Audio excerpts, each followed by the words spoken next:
Dear Carlos, I think you're swell. Let's hang out sometime outside of work. Enter, enter, enter. Love, Isaac. Send. Hey! Ready to shoot this video? Yeah. What are you typing? Just coming up with some stuff to talk about for the next video. Yeah.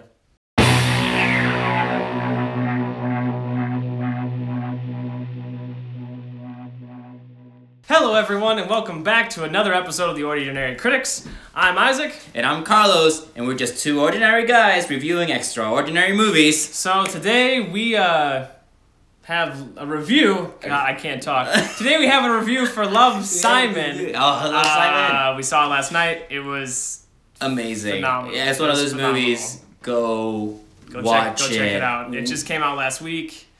Go check it out. We got all the feels, and we're still feeling all the feels. All the feels. We walked out of the theater, and I'm like, Carlos, I don't know if I can review this. Yeah. It was very... For a second there, we were like, we can't score this. The message is too big. Powerful, and then we came back into our senses, and we're like, no. Obviously, we need to tell the world about this movie. That's right.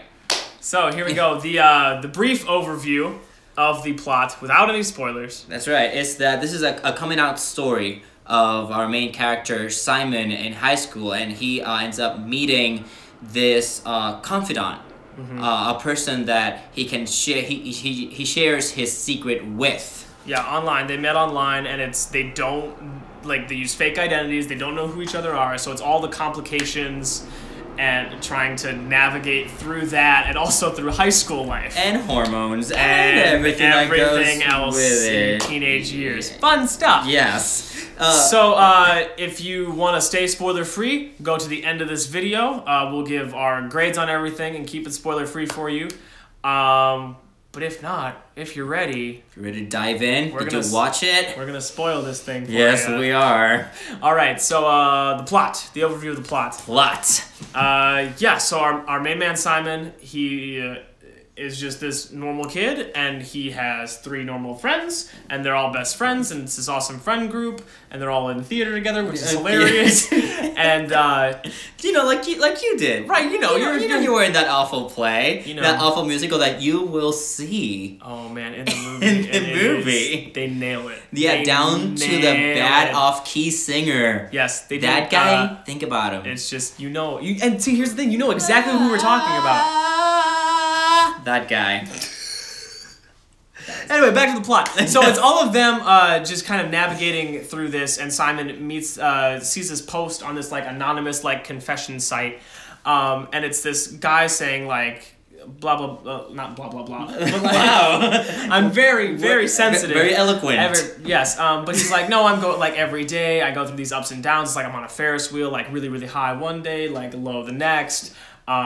Because I'm gay. And I'm in high school and I can't say it. I can't tell any of my friends. Right, so I'll do this anonymously on here. And then Simon says, that's me. He immediately identifies. He contacts him right away, and they start this exchange of emails, which gets... It sucks you in. All of a sudden, you really want to know more about this conversation. It's cute and it's endearing. Absolutely. And so, and then Simon goes through 3 people that he thinks are the person based on clues that they're talking about that happen in real life. Yeah. And each one you're like, it's not them. It's not them. And then, we're just gonna jump right to the ending. I just want to say, every time you think he's gonna meet the person, the guy on the other side, your heart. I got anxious. So you're always. This is the good thing about this movie, about this plot. It always you stay with the main character. Yes, you don't have a moment to disconnect with him. You identify and you want him to win, and you go through this roller coaster ride through this. You go through the ups and downs. You go through the Ferris wheel. And it's. So we'll backtrack a little bit. So basically, he's emailing the guy on this computer in the library, and the main conflict throughout this whole thing is that he doesn't get a chance to log out of his email account, and this other guy, Martin, comes in, screenshots the entire thing, and uses it as blackmail to try to get with one of Simon's best friends. Which is a really low move. Dick move. We're PG. We're PG here. Dick move, Martin. Yeah, straight up. We don't want you. We don't like you. We don't like you. Although We don't like you. He redeems himself at the end. So. I don't. A little bit, come on. Kind of. He's still annoying though. I don't know.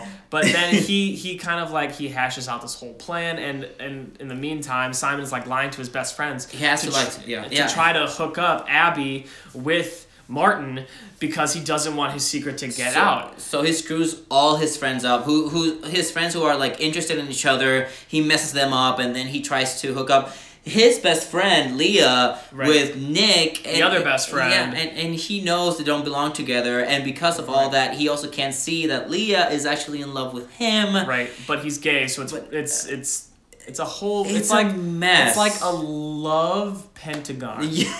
That's exactly what it is. It's like 5 people, and it's all just a whole bunch of. But eventually, Martin crashes and burns. He like tries to ask Abby out in front, like during a football game. It all crashes and burns, and he is so mad and frustrated that everybody's talking about him that he ends up posting the screenshots about Simon, and it comes to this pivot, like I think the climax of the movie where Martin tries to confront Simon afterwards, and Simon's just like, no. Don't talk to me. This was my thing that I get to decide when and how and who knows and who I tell it to, and you took that away from me. And I'm just sitting there watching it. It's gut-wrenching. My heart sunk to my feet. Like it's just like, wow. Yeah, it's hard to watch, and it's gut-wrenching, and again, I want to say to the director and the cast and everyone, yes, good job. Thank you. That was... And thank you. Yeah, that was... And it was amazing. But then, so he comes out to everybody on this website, and he still... Blue messages him, and he's like, hey, I can't... I know who you are now, and I can't do this. And, like, just, like, deletes his email...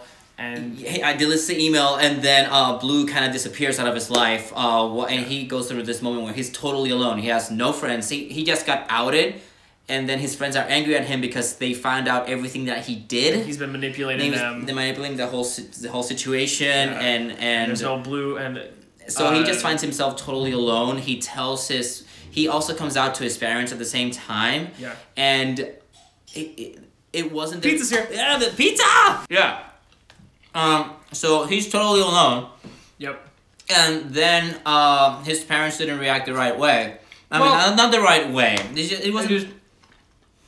It took the dad a little bit to process. Mom was totally supportive, but and the dad. There's a really beautiful moment where the dad is like talking to him, and he's just like, "How long have you known?"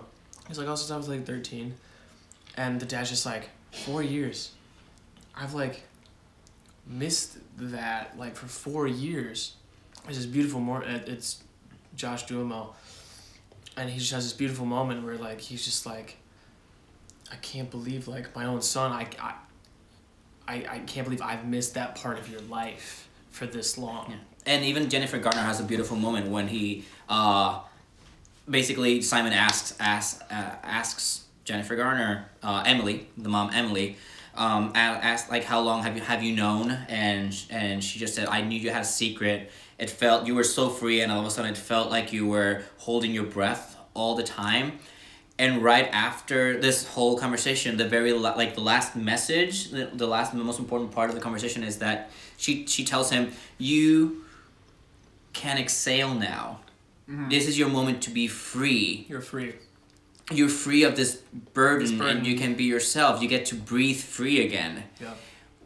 And you can see the effect that this has on Simon, and it's another beautiful moment of his mom being so supportive. Yeah, both parents, and it was awesome. It was amazing. Okay, and so go ahead. Yeah. I mean, after that, basically the whole musical happened. He comes up to the entire school on this website, and he says, Blue, if you're out there like I know you are, you'll know where I'll be like this Friday or something like that. And so he goes and drops like so much money to ride this Ferris wheel for like 3 hours. Just waiting for Blue all night, and the whole school is like there, cheering for him. Cheering, supporting. Yeah, and the friends are making sure that he's not like being like filmed or anything or ridiculed. Just like, this is his moment. Yeah, and do you think that Blue is never gonna show up? And then it stops, and Martin comes up. Martin comes up, and you're like, no. You're like, no, come on. But guess what? But Martin's like, immediately they know. It's like, I'm blue, but not really. Last ride's on me. He goes around one more time and gets up, and it stops. And he's like about to get off, and then Blue shows up. And it's Brom. And he is one of the first people that Simon thinks it is, but then at a Halloween party, he sees Brom making out with a girl, and he's just you kind of like discard him, and he you check him off your list, and you don't think of him again. Simon goes through this phase like 3 times, I think.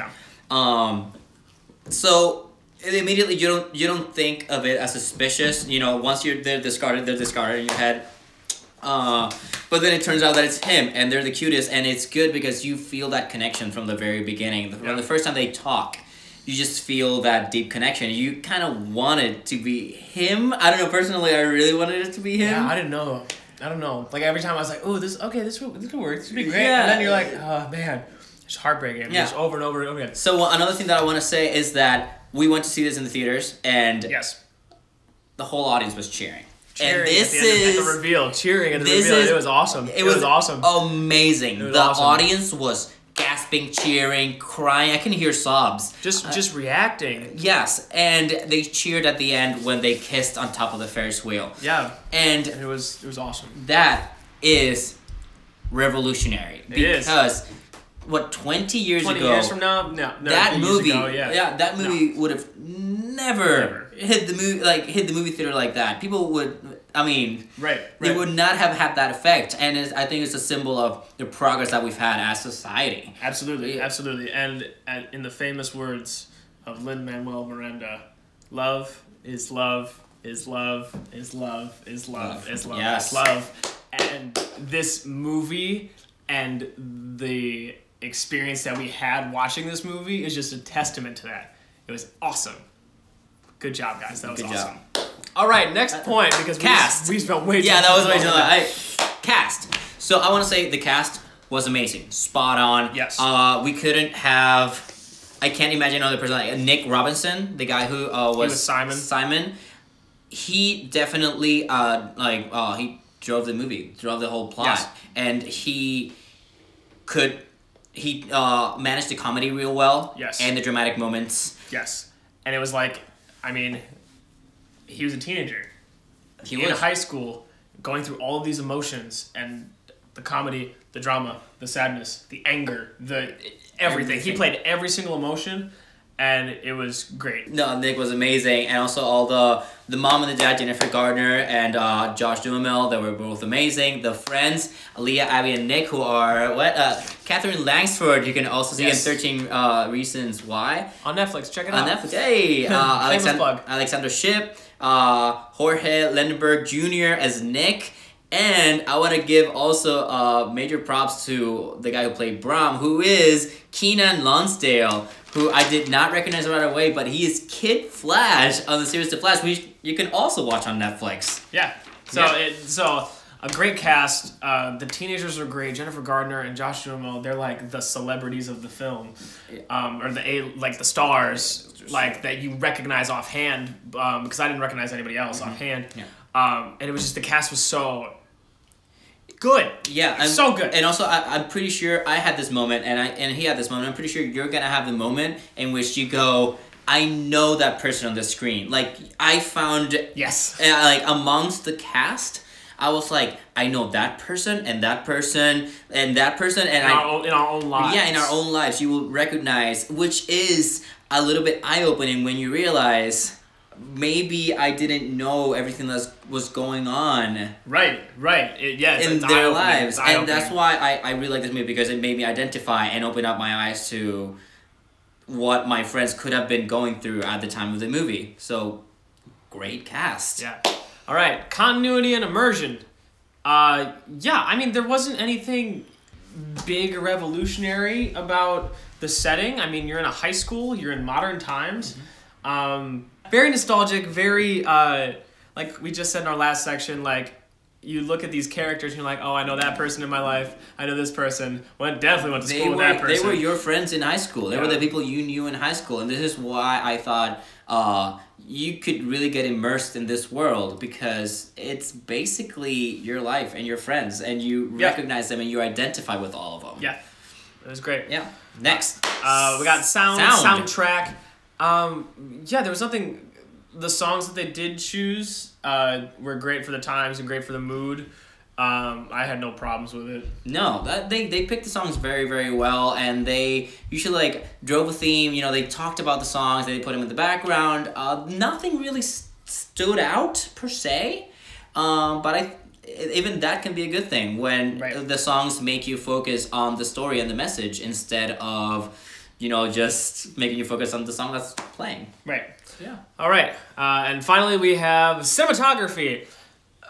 Yeah, I mean, some of the cool, one of the cool parts was Simon, like, gets a car for his, 16th birthday, something like that, and is, like, driving around. They drive to the coffee shop, and he gets 4 coffees. And they cut back to this, like, 3 different times. He gets 4 coffees once, and it's, like, an overview shot, and it's him pulling the coffees. And then right after he gets outed, and all of his friends, like, confront him, it's just him getting one coffee.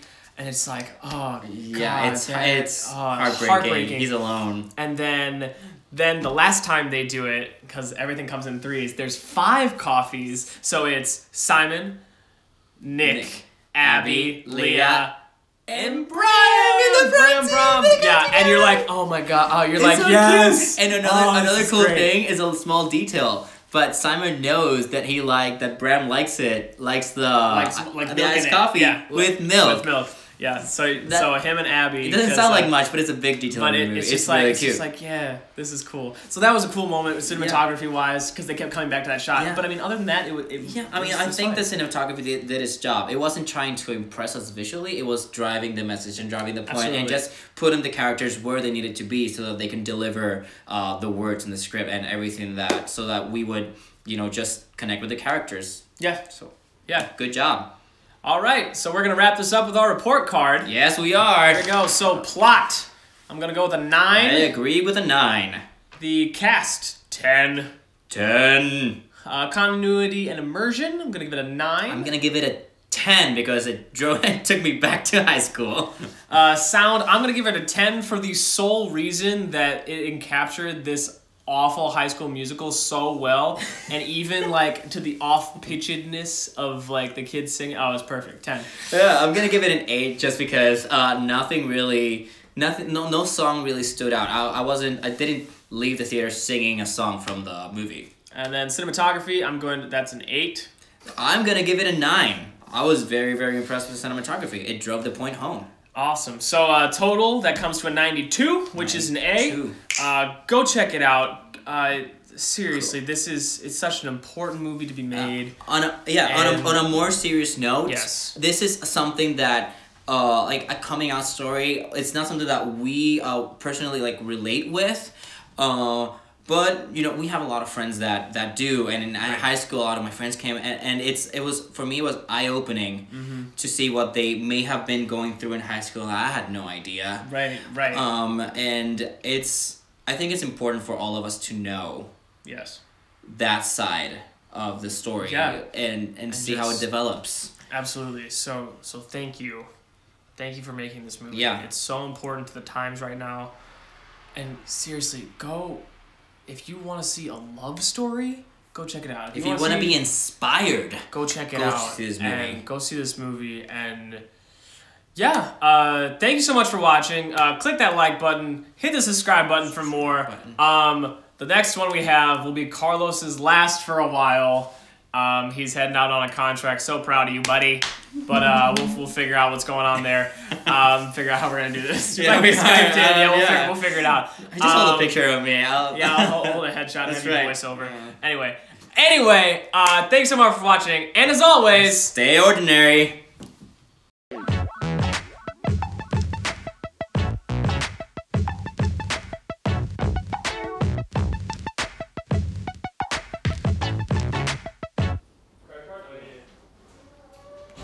So this is yeah, this is just like a brief. I'm just waiting here now. I'm on camera and I am. I feel alone now. Like I was talking about how Simon felt alone. Very alone. I don't think he's ever coming back now.